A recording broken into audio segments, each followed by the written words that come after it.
வணக்கம். வேந்தரின் இளங்கதிர் காலை செய்திகளுக்காக கௌரி விஸ்வநாதன். வர்ணியா. முதலில் தலைப்புச் செய்திகள். தமிழகம் முழுவதும் போகி பண்டிகை கொண்டாட்டம். பழைய பொருட்களை தீயிட்டு கொளுத்திய மக்கள்.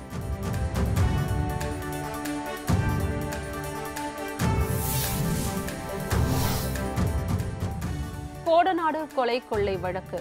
சயான், மனோஜ் சென்னை அழைத்து வரப்பட்டனர்.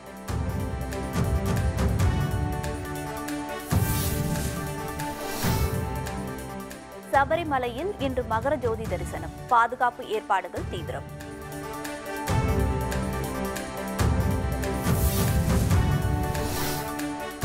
கர்நாடகாவில் 12 காங்கிரஸ் எம்எல்ஏக்கள் ராஜினாமா செய்ய திட்டம்.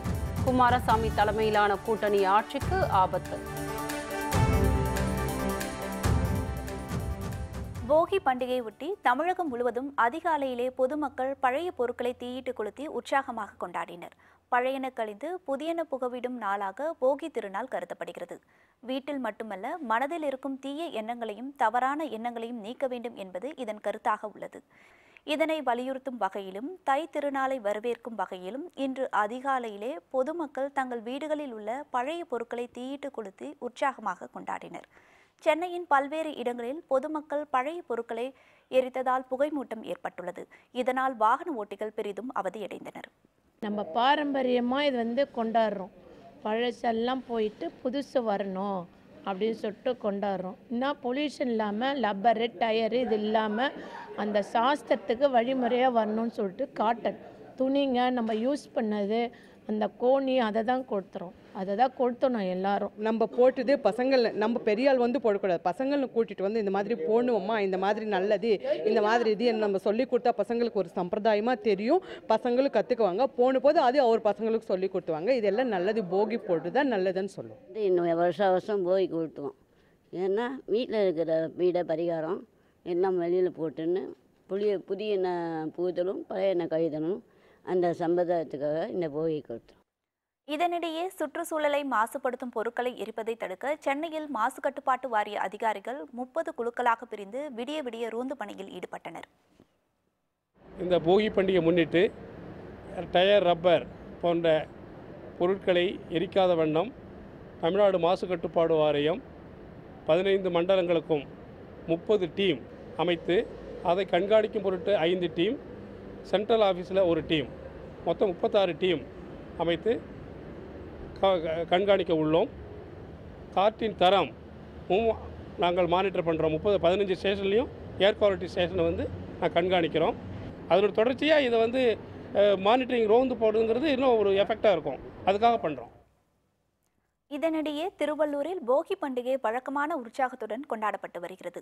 மாவட்டத்தின் பல்வேறு பகுதிகளில் மக்கள் தங்கள் வீடுகளில் உள்ள பழைய பொருட்களை தீயிட்டு எரித்தும் பிளாஸ்டிக் பொருட்களை தவிர்த்தும் போகி பண்டிகை மகிழ்ச்சியுடன் கொண்டாடி வருகின்றனர்.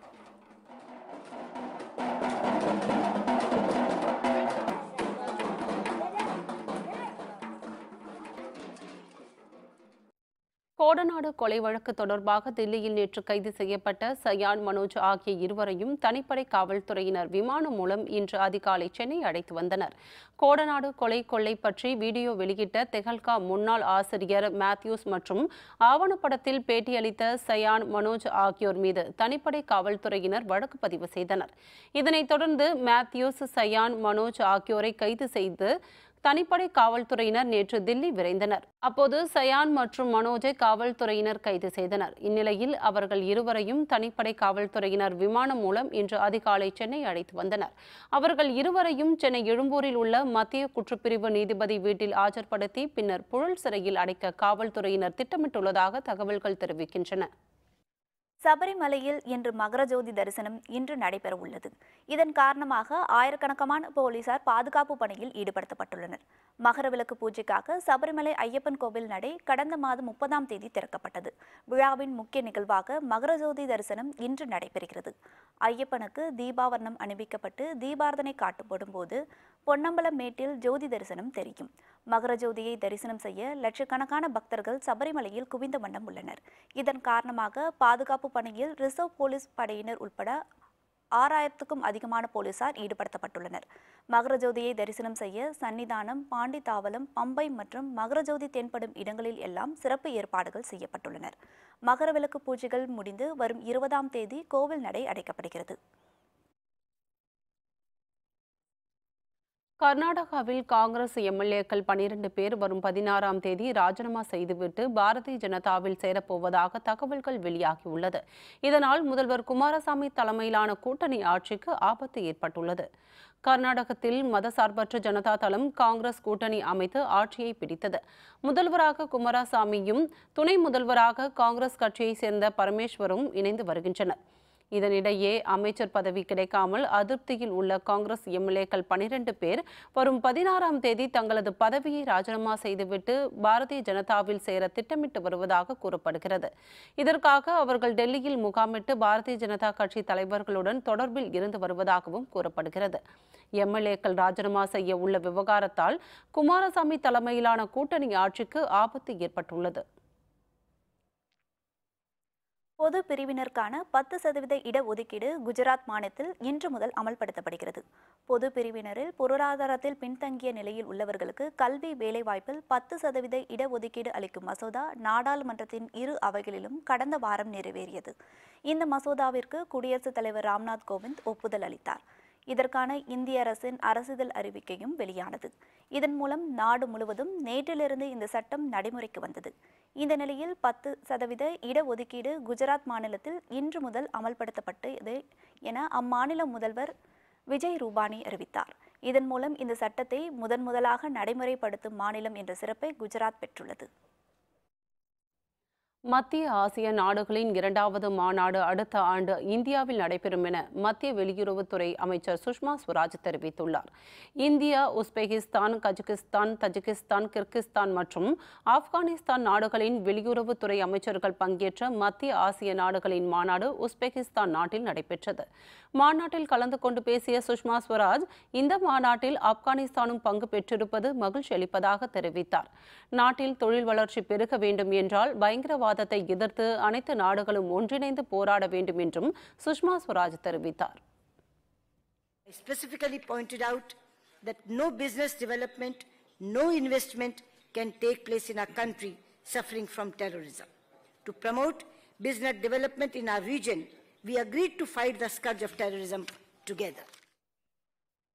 காங்கிரஸ் கட்சியின் பலம் வாய்ந்த வாக்குறுதிகள் உத்தரப்பிரதேச தேர்தலில் வலுவான கூட்டணிக்கு வழிவகுக்கும் என காங்கிரஸ் கட்சி நம்பிக்கை தெரிவித்துள்ளது. நாடாளுமன்ற தேர்தலில் உத்தரப்பிரதேசத்தில் பகுஜன் சமாஜ் மற்றும் சமாஜ்வாதி ஆகிய கட்சிகள் இணைந்து போட்டியிட உள்ளன. இதனிடையே இந்த கூட்டணி குறித்து கருத்து தெரிவித்துள்ள முன்னாள் மத்திய அமைச்சரும் காங்கிரஸ் கட்சியின் மூத்த தலைவருமான ப. சிதம்பரம், நாடாளுமன்ற தேர்தலின் போது காங்கிரஸ் கட்சி வலுவான வாக்குறுதிகளை மக்களுக்கு அளிக்க உள்ளதாகவும் அதன் பின்னர் காங்கிரஸ் கூட்டணி குறித்து மாயாவதியும் அகிலேஷ் யாதவும் நிச்சயம் சந்திப்பார்கள் என்றும் தெரிவித்தார். கரும்பு விலையை அரசே நிர்ணயம் செய்ய வேண்டும், விவசாயிகள் வலியுறுத்தல். விவரம் விளம்பர இடைவேளைக்கு பிறகு.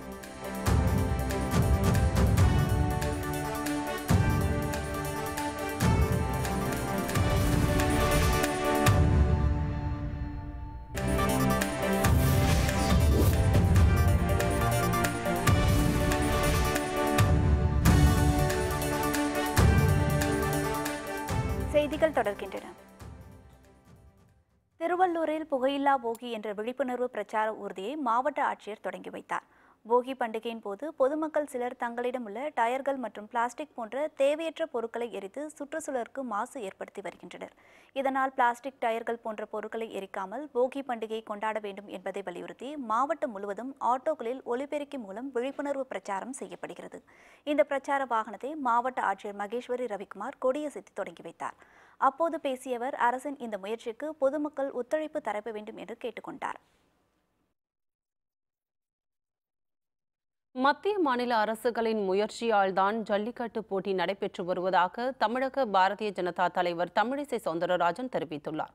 மதுரை விமான நிலையத்தில் செய்தியாளர்களிடம் பேசிய அவர், ஜல்லிக்கட்டு போட்டியை அரசு எல்லா இடத்திலும் ஊக்கப்படுத்துவது ஆரோக்கியமானது என்றும், எந்த இடத்திலும் எந்த ஒரு காரணத்திற்காகவும் ஜல்லிக்கட்டு போட்டியை தடை செய்யக்கூடாது என்றும் தெரிவித்தார். தமிழர்கள் உணர்வு பாதுகாக்க வேண்டும் என தெரிவித்த தமிழிசை, அதே நேரத்தில் காளை மாடுகள் மற்றும் மாடுபிடி வீரர்களுக்கு பாதிப்பு ஏற்படாத வகையில் போட்டிகளை நடத்த வேண்டும் என்றும் கூறினார். ஜல்லிக்கட்டு தடை செய்யப்படக்கூடாது, தமிழர்களின் பண்பாடு பாதுகாக்கப்பட வேண்டும் என்ற காரணத்திற்காகத்தான் உச்சநீதிமன்றம் தீர்ப்பு இருந்தும் தமிழர்களின் ஒட்டுமொத்த கோரிக்கையை, ஒட்டுமொத்த போராட்டத்திற்கு மதிப்பு கொடுத்து மத்திய அரசு, தமிழக அரசு அதற்கான அவசர ஆணையை பிறப்பிப்பதற்கு முழுவதுமாக ஒத்துழைப்பு கொடுத்தார்கள். மத்திய அரசின் அந்த முயற்சியின் பேரில் தான் தமிழகத்தில் ஜல்லிக்கட்டு நடந்து கொண்டிருக்கிறது. அதனால் இந்த தமிழர்களின் உணர்வு பாதுகாக்கப்பட வேண்டும். கரும்புக்கான விலையை அரசே நிர்ணயம் செய்ய வேண்டும் என கரும்பு விவசாயிகள் வலியுறுத்தியுள்ளனர். ஈரோடு மாவட்டத்தில் உள்ள காவிரி கரையோர பகுதியில் சுமார் 5000 ஏக்கர் அளவில் கரும்பு பயிரிடப்பட்டுள்ளது. பொங்கல் பண்டிகைக்காக கடந்த சில நாட்களாக கரும்பு வெட்டும் பணி தீவிரமாக நடைபெற்று வந்தன. அங்கிருந்து தமிழகம் மட்டுமின்றி குஜராத், மகாராஷ்டிரா உள்ளிட்ட மாநிலங்களுக்கும் லாரிகள் மூலம் கரும்பு கொண்டு செல்லப்படுகிறது. ஆனால் கரும்புக்கான போதிய விலை கிடைக்கவில்லை என்று விவசாயிகள் வேதனை தெரிவித்துள்ளனர். 10 வருஷமாக கரும்பு போட்டிருக்கோம். வருஷம் நல்ல விலைக்கு விற்கும். இந்த வருஷம் கவர்மெண்ட்டும் எடுக்கலை, விலையும் கம்மியாக போச்சு, ஆள் கூலியும் அதிகமாக இருக்குது, ஒப்பு உர விலையும் அதிகப்படுத்திட்டாங்க. இந்த வருஷம் போன வருஷத்தை விட இந்த வருஷம் விலை கம்மி. அரசு கரும்புக்கு விலை நிர்ணயம் பண்ணால் நல்லாயிருக்கும். மரங்களை ஒப்பந்தப்படி கொள்முதல் செய்ய வேண்டும் என தமிழ்நாடு காகித ஆலை நிறுவனத்திற்கு விவசாயிகள் கோரிக்கை விடுத்துள்ளனர். தமிழகத்தில் வனத்துறை மூலம் விவசாயிகளுக்கு மரம் வளர்ப்பு திட்டம் செயல்படுத்தப்பட்டு வருகிறது. இவ்வாறு வளர்க்கப்படும் சவுக்கு, மலைவேம்பு மற்றும் நீலகிரி தைல மரங்கள் ஆகியவற்றை காகிதம் தயாரிக்க தமிழக அரசு நிறுவனமான TNPL குத்தகை அடிப்படையில் விவசாயிகளிடமிருந்து வாங்குகிறது. இந்நிலையில் விவசாயிகளிடமிருந்து சவுக்கு உள்ளிட்ட மரங்களை அந்நிறுவனம் அண்மை காலமாக வாங்காமல் நிறுத்தி வைத்துள்ளதாகவும், இதனால் பெரும் நஷ்டத்தை சந்தித்து வருவதாகவும் விவசாயிகள் வேதனையுடன் தெரிவித்துள்ளனர். கஜா புயலால் பாதிக்கப்பட்ட பகுதிகளை சேர்ந்த இளைஞர்களுக்கு அனைத்து வகையிலும் உதவ தயாராக இருப்பதாக IAS அதிகாரி சகாயம் தெரிவித்துள்ளார். கஜா புயல் பாதிக்கப்பட்ட மக்களுக்கு மக்கள் பாதை இயக்கம் சார்பில் பல்வேறு உதவிகள் செய்யப்பட்டு வருகின்றன. இந்நிலையில் பறவை என்ற பகுதியில் நாகை மாவட்ட மக்கள் பாதை இயக்கத்தின் அலுவலகத்தை திறந்து வைத்த IAS அதிகாரி சகாயம் புயல் பாதித்த பகுதிகளில் மக்களுக்கு பல்வேறு உதவிகளை வழங்கினார். அப்போது செய்தியாளர்களிடம் பேசியவர், கஜா புயலால் மட்டுமல்லாமல் வாழ்வில் ஏற்படும் எல்லாவித பாதிப்புகளையும் இளைஞர்கள் தன்னம்பிக்கையுடன் எதிர்கொள்ள வேண்டும் எனவும், இளைஞர்களுக்கு வழிகாட்டவும் உதவிகள் செய்யவும் தாம் எப்போதும் தயாராக உள்ளதாகவும் தெரிவித்தார்.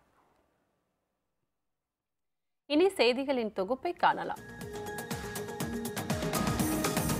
ராணுவத்தினர் பயன்பெறும் வகையில் சீனாவை ஒட்டிய எல்லை பகுதிகளில் 44 சாலைகளை அமைக்க மத்திய அரசு திட்டமிட்டுள்ளது.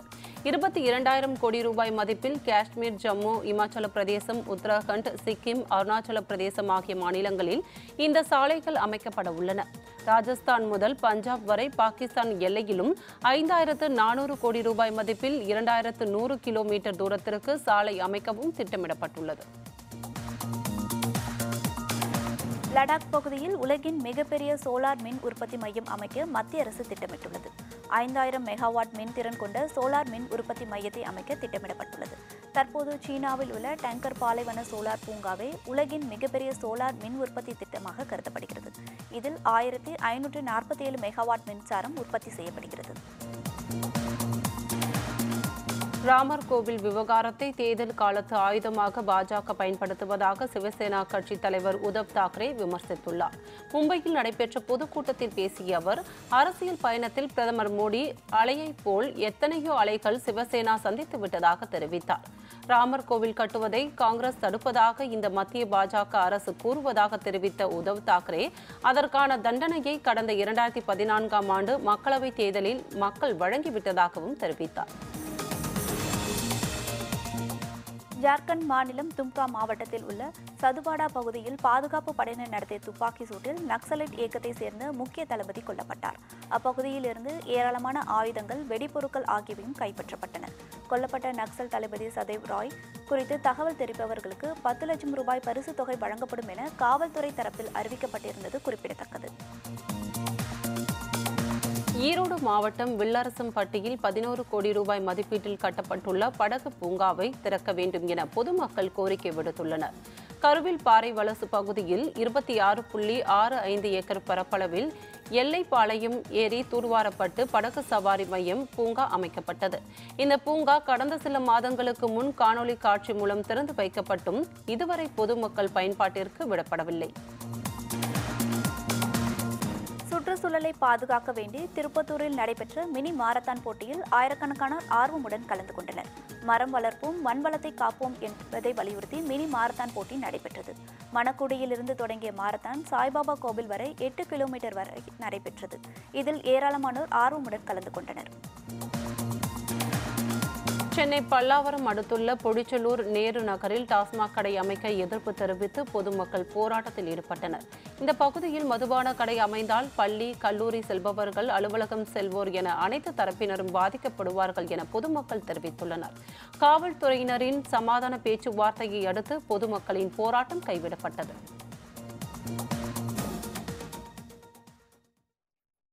அமெரிக்காவில் கடும் பனிப்பொழிவு, 1400க்கும் அதிகமான விமான சேவைகள் ரத்து. விவரம் விளம்பர இடைவேளைக்கு பிறகு.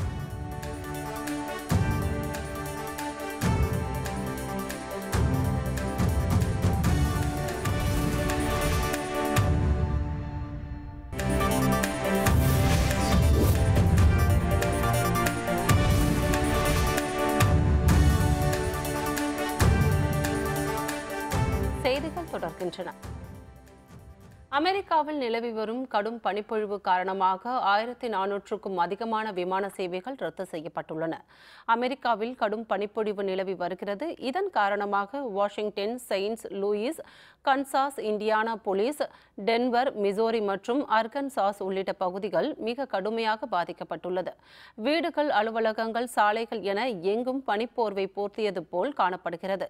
சாலைகளில் பனிப்பொழிவு அதிக அளவு காணப்படுவதால் பல பகுதிகளில் போக்குவரத்து பாதிக்கப்பட்டுள்ளது. விமான நிலையங்களில் பனி கொட்டி கிடப்பதால் விமானங்கள் தரையிறங்க முடியவில்லை. இதனால் 1430 விமான சேவைகள் ரத்து செய்யப்பட்டன. 12,645 விமானங்கள் தாமதமாக வந்து செல்கின்றன.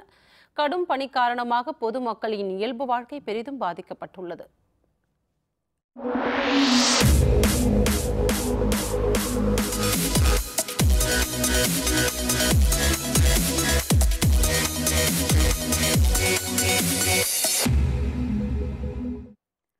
இந்தியா, ஆஸ்திரேலியா அணிகளுக்கு இடையான 2வது ஒருநாள் கிரிக்கெட் போட்டி அடிலைட் நகரில் நாளை நடைபெறுகிறது. இதனையொட்டி இரு அணி வீரர்களும் தீவிர பயிற்சியில் ஈடுபட்டுள்ளனர். இந்திய அணி ஆஸ்திரேலியாவில் சுற்றுப்பயணம் மேற்கொண்டு விளையாடி வருகிறது. இரு அணிகளுக்கும் இடையான 20 ஓவர் தொடர் 1-1 என்ற நிலையில் சமனில் முடிவடைந்தது. டெஸ்ட் தொடரை 2-1 என்ற கணக்கில் கைப்பற்றி இந்திய அணி சாதனை படைத்தது. இந்நிலையில் இரு அணிகளுக்கு இடையான ஒருநாள் தொடர் நடைபெற்று வருகிறது. சிட்னியில் நடைபெற்ற முதல் போட்டியில் ஆஸ்திரேலிய அணி 34 ரன்கள் வித்தியாசத்தில் வெற்றி பெற்று 3 போட்டிகள் கொண்ட தொடரில் 1-0 என்ற கணக்கில் முன்னிலை பெற்றுள்ளது. இந்நிலையில் 2வது போட்டி அடிலைட் நகரில் நாளை நடைபெறுகிறது. இதனையொட்டி இரு அணி வீரர்களும் தீவிர பயிற்சியில் ஈடுபட்டுள்ளனர். நாளைய போட்டியில் வெற்றி பெற்றால் தொடரை வெல்லலாம் என்பதால் இந்திய வீரர்கள் சிறப்பாக விளையாடுவார்கள் என எதிர்பார்க்கப்படுகிறது.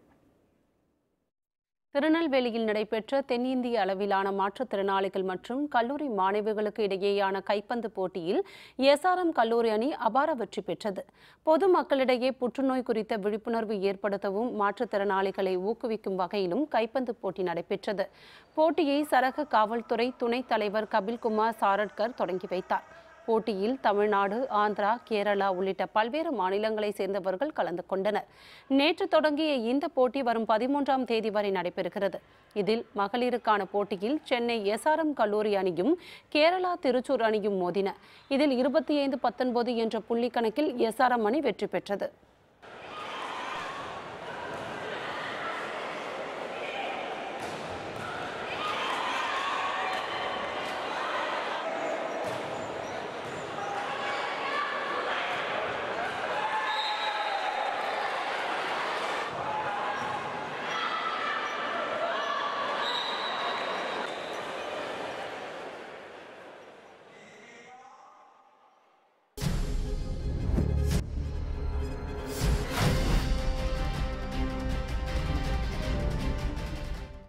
தமிழகத்தில் தென் மாவட்டங்களின் விவசாயத்திற்கும் குடிநீருக்கும் ஜீவாதாரமாக விளங்கும் முல்லை பெரியாறு அணையை 1895ஆம் ஆண்டு பெரும் இன்னல்களுக்கு மத்தியில் கட்டி முடித்தவர் ஆங்கிலேய பொறியாளர் கர்னல் ஜான் பென்னிக்விக். அவரின் நினைவலைகளை இன்று பார்ப்போம். பென்னிக்விக் என்பது வெறும் பெயர் அல்ல, தமிழக மக்களின் வணக்கத்திற்குரிய ஒரு காவல் தெய்வம். தங்கள் மண்ணின் தாகம் தீர்க்க தன் சொத்து சுகம் அனைத்தையும் இழந்து முல்லை பெரியாறு அணை கட்டிய ஒரு வெள்ளைக்காரரை குலம் தழைக்க வரம் கொடுத்த சாமியாகவே தமிழர்கள் மதிப்பதில் வியப்பேதும் இல்லை. ஆங்கிலேயர்கள் நாட்டை விட்டு போன கையோடு அவர்களின் அடையாளங்கள் ஒவ்வொன்றையும் அடிமைத்தனத்தின் சின்னமாகத்தான் நாடு பார்த்தது. தமிழகத்தின் பல பகுதிகளில் ஆங்கிலேயர் பெயரில் இருந்த தெருக்கள் மற்றும் சாலைகளுக்கு தமிழ் பெயர்கள் சூட்டப்பட்டுவிட்டன. ஆனால் 100 ஆண்டுகள் கடந்த நிலையில் ஒரு பிரிட்டிஷ்காரரின் பெயர் மட்டும் இன்னும் கிராமங்களில் பிறக்கும் பிள்ளைகளுக்கும் புதிதாக உருவாகும் குடியிருப்புகள் சாலைகளுக்கும் வைக்கப்படுகிறது என்றால் அது பென்னிக்விக் என்ற பெயர்தான். பென்னிக்விக் பிறப்பால் இந்தியர்தான். இவர் 1841 ஜனவரி 15 புனேயில் பிறந்தார். இங்கிலாந்தில் உள்ள ராயல் என்ஜினியரிங் கல்லூரியில் பொறியாளர் பட்டம் பெற்றார். சென்னை மாகாண சட்டசபை கவுன்சிலில் உறுப்பினராக இருந்தார். இந்தியாவின் பல பகுதிகளில் உருவான நீர்ப்பாசன திட்டங்களில் இவரது பங்கு மிக பெரியது. ஆனால் இவரே திட்டம் தீட்டி முன்னின்று கட்டிய முல்லை பெரியாறு அணைதான் பென்னிக்விக்கின் தனிப்பட்ட அசுர சாதனையாகும். இவரை அந்த அணைக்கு சொந்தக்காரர் என்று கூட குறிப்பிடலாம். முல்லை பெரியாறு அணை கட்டப்படுவதற்கு முன் தென் தமிழகத்தின் பெரிய மாவட்டங்களான மதுரை, ராமநாதபுரத்தில் பஞ்சம் தலைவிரித்து ஆடி பசியால் துடிதுடித்து இறந்த உயிர்கள் ஏராளம் என்பதை பழைய பிரிட்டிஷ் ஆட்சி காலத்தில் அரசு இதழ்களில் பதிவு செய்துள்ளனர். அன்றைய தென் மாவட்டங்களுக்கு பெரிய நதி என்றால் அது வைகைதான். ஆனால் வைகை பலமுறை பொய்த்துப் போய் மக்களை பெரும் வறட்சியில் தள்ளிவிட்டது. இதனை பார்த்து மனம் நொந்த பென்னிக்விக்கின் மனதில் தோன்றிய திட்டம்தான் முல்லை பெரியாறு. நாளை முல்லை பெரியாறு கட்டப்பட்ட வரலாறு. மீண்டும் தலைப்புச் செய்திகள். தமிழகம் முழுவதும் போகி பண்டிகை கொண்டாட்டம். பழைய பொருட்களை தீயிட்டு கொளுத்திய மக்கள். கோடநாடு கொலை கொள்ளை வழக்கு, சயான், மனோஜ் சென்னை அழைத்து வரப்பட்டனர்.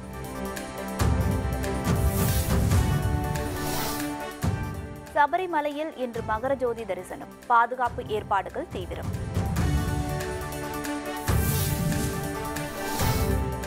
கர்நாடகாவில் 12 காங்கிரஸ் எம்எல்ஏக்கள் ராஜினாமா செய்ய திட்டம்.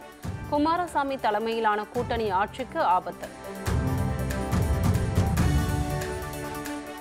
இத்துடன் வேந்தரின் இளங்கதிர் காலை செய்திகள் நிறைவடைந்தன. வேந்தர் டிவி செயலியை பதிவிறக்கம் செய்து முக்கிய செய்திகளை நேயர்கள் காணலாம். மீண்டும் பகல் 1:30 மணிக்கு உச்சிவேளை பகல் செய்திகளில் சந்திப்போம். வணக்கம்.